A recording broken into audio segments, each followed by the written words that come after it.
Hi, my name is Deb. I've been with this meditation practice for 8 years now, and the topic that we have for this week to reflect on is me who finds things difficult.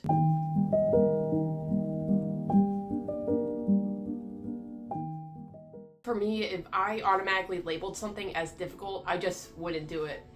Anything from laundry to cooking to a work task, if I automatically think of everything that is difficult about that task, I'll put it off. I'll even put it off with easier tasks. And I used to do this as a kid too. Something that I found difficult, trying to learn how to ride a bike. If I automatically thought I couldn't do it, then guess what? I just would not do it.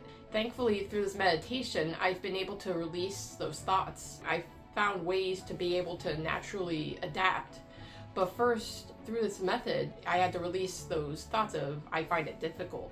And I really believe that this meditation can do that for everyone as well. You can actually let go of those thoughts that you have in your mind, and then naturally you can do whatever it is that you need to do and whatever it is that you want to do. So I am really grateful to this meditation practice for allowing me to continue to face the things that I used to find difficult and be able to adapt and achieve what I want to achieve. Thank you so much for listening today.